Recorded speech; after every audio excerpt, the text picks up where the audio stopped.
Welcome students, class 7th. Once again we are going to start our online video class. As you know, UP government declared up to 30 April holiday in schools from class 1 to 12th. So we have only one options, online classes. इसी कड़ी को start करते हुए हम हमारे English subject का first chapter Tom whitewashes a fence start करने जा रहे हैं। और मुझे याद है नॉर्मल क्लासेस में आई थिंक हम ऑलरेडी स्टार्ट इसको कर चुके थे, लेकिन फुल प्रेजेंटेशन ना हो पाने के कारण हम एक बार फिर यहीं से अपनी स्टार्टिंग करते हैं।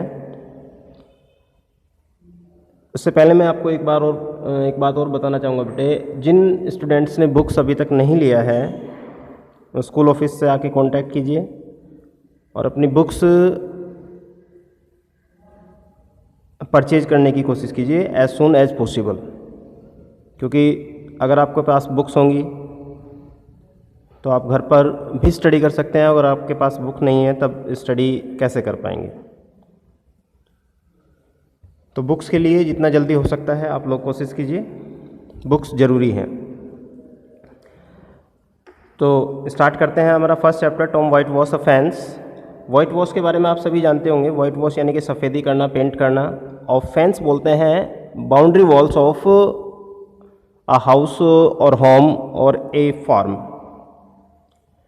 Tom is a character in this story who is a boy and he lived with his aunt. Actually, his mother already died long before and he lived with his aunt. Mark twins का ये novel है जिसका जो title है वो है the adventures of Tom Sawyer. अपने इस चैप्टर को Tom white wash offence. Let's start from starting. Listen carefully as the story is read out to you by your teacher. Follow the story as it is being read out to you. Pay attention to the pronunciations, the expressions and the punctuations in the story. Also imagine the story as it is being read out to you.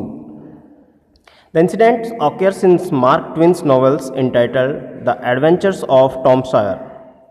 After playing and fighting with other boys, Tom has come home late at night. His aunt, with whom he lives, sees the terrible state of his clothes and decided to turn his Saturday holiday into a day of hard labor. Read how Tom clearly turns his boring task into a pleasant one.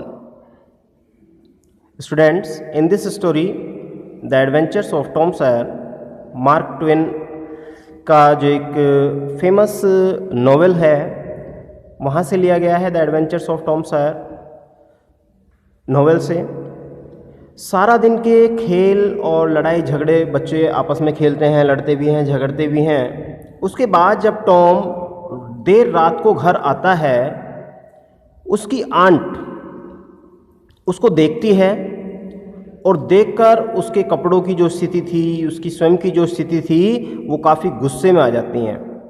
और गुस्से में आने पर वो decide करती हैं Tom को punish करना। और पनिश करने के लिए उनके मन में आई बात कि जो सैटरडे हॉलीडे है, सैटरडे हॉलीडे के बारे में मैं आपको बताऊं बेटे, कुछ फॉरेन कंट्रीज़ में सैटरडे और संडे वीक में 2 हॉलीडेज़ होते हैं। जैसे हमारे यहाँ संडे हॉलीडे होता है सभी गवर्नमेंट ऑफिसेज में, ऐसे ही फॉरेन कंट्रीज़ में सैटरडे और संडे 2 दिन हॉलीडे होता है।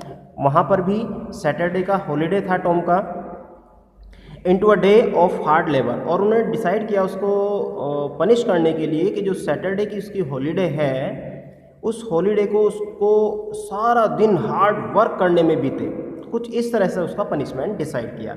आइए read how Tom clearly turns his boring task into A pleasant one. अब हमें इस स्टोरी के माध्यम से देखना है कि किस प्रकार से अपने एक बोरिंग से टास्क को जो एज अ पनिशमेंट उसको दिया गया था, उसने किस प्रकार से उसको आनंदमयी बनाया, खुशहाल बनाया। It is Saturday morning came. The summer world was full of life. There was a song in every heart and cheerfulness on every face. The trees were in bloom and the fragrance of the blossoms filled the air. The hill beyond the village was covered with green vegetation and it lay just far enough away to seem a wonderland of joy. Saturday morning come, जैसे आपको बताया गया है Saturday की morning आ जाती है। Tom की जो आंट थी उनको बड़ी बेसब्री से उसका वेट था, इंतज़ार था, क्योंकि उन्होंने टॉम के लिए डिसाइड किया हुआ था कि उसको एक कार्य में इंगेज करना है इस दिन के लिए। Summer world was full of life, जो समर की सीज़न उस समय थी वो फुल ऑफ लाइफ यानी कि प्लीजेंट मौसम था, काफ़ी सुहावना मौसम था, सब तरफ हरियाली थी, हवा भी अच्छी चल रही थी। There was a song in every heart and cheerfulness on every face, पर सभी के हृदय में खुशी थी, चेहरे पर खुशी थी, पेड़ों पर फूल आ चुके थे और उन फूलों की जो महक थी वो वातावरण की हवा में मिली हुई थी, यानी कि वातावरण बड़ा सुहावना था। The hill beyond the village was covered with green vegetations, और वो जो हिल साइड थी जहाँ पर वो गांव स्थित था, जहाँ पर ये टॉम और उसकी आंट रहती थी, वो भी हरियाली से भरा हुआ था, चारों ओर हरियाली थी। And it lay just far enough away to seem a wonderful of joy, और वहाँ पर समय व्यतीत करना, बिताना किसी खुशी से कम नहीं था। Tom appeared on the payment with a bucket of white wash and A brush. He looked at the fans and at the uninspiring sight, all gladness left him. He had to whitewash 30 yards of board fence 9 feet high. Life to him seemed meaningless. He began to think of the fun he had planned for this day and his sorrow multiplied. Soon the free boys would come and ridicule him for having to work. He thought of an excellent idea. अब Tom सबसे पहले scene में दिखाई देता है, जो कि payment बोलते हैं पगडंडी, जो चलने का रास्ता होता है, उस पर दिखाई देता है। उसके एक हाथ में वाइट वॉश है, वाइट वॉश यानी कि एक हाथ में बाल्टी बकेट है, बकेट में वाइट वॉश सफ़ेदी भरी हुई है जो उसको पेंट करनी थी, और जिस चार दीवारी को उसको पेंट करना था वो उसकी ओर देखता है बड़े ही अनमने ढंग से, बड़े ही दुख के साथ कि मुझे इस चार दीवारी को पेंट करना है। उसको जो वाइट वॉश करना था वो लगभग 30 यार्ड्स था। 30 यार्ड्स की वो बोर्ड फेंस की चौड़ाई जो उसकी 30 यार्ड्स थी और 9 फीट्स उसकी हाइट थी। Life to him seemed meaningless, और उसको जो सैटरडे का जो उसका दिन था बड़ा सुहावना दिन होने वाला था, अब उसको लग रहा था कि आज का दिन सारा का सारा बोरिंग जाने वाला है। He began to think of the fun he had planned for this day and his sorrows. अब उसने सोचना शुरू कर दिया कि उसने क्या क्या सोचा था आज के बारे में, कैसे कैसे वो एंजॉय करेगा, और वो सारा का सारा जो उसका खुशी थी वो सब के सब दुख में चेंज हो गई थी। और दुख भी कैसा, कई गुना दुख उसको मिलने जा रहा था, क्योंकि आज सारा दिन उसको धूप में वाइट वॉश करना था। Soon the free boys would come and ridicules him for having to work. जल्दी जो उसके ग्रुप के बच्चे हैं वो आ जाएंगे और उसको देखेंगे काम करते हुए तो उसको चिढ़ाएंगे। He thought of an excellent idea, लेकिन इसके लिए भी उसने एक एक्सीलेंट आइडिया उसके दिमाग में आ जाता है। बेटे आज के लिए हम अपना जो ये है वर्क है यहीं पर स्टॉप करेंगे, लेकिन इसके लिए आपको वीडियो को अच्छी तरह से देखना है, समझना है, और बुक्स आप लोगों के पास सभी के पास होनी चाहिए। तो मैंने आपको पहले ही बताया जितना जल्दी हो सकता है आप लोग बुक परचेज़ कीजिए। उसके लिए आप ऑफिस में कांटेक्ट कीजिए, ऑफिस से लिस्ट लीजिए, या जैसे भी पॉसिबल हो सकता है उस तरीके से आप लोग अपनी बुक्स आप लोगों के पास होंगे तो जो स्टार्टिंग है वो अच्छे से हो जाएगी।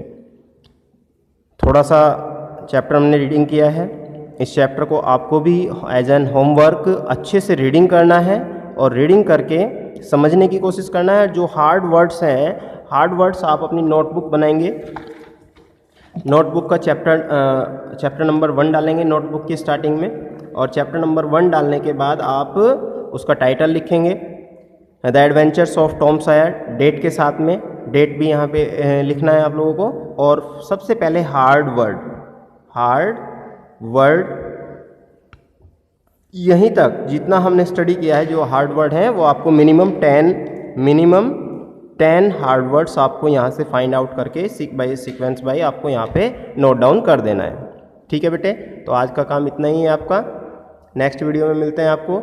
और जो आपके ग्रुप तैयार हुए हैं, ग्रुप को फॉलो करते रहिए। जिन बच्चों के नाम ग्रुप्स में नहीं जुड़ पाए हैं वो अपने टीचर से ऑफिस में आकर अपने नाम को ऐड करवाने का प्रयास कीजिए। ओके एंड बाय बेटे।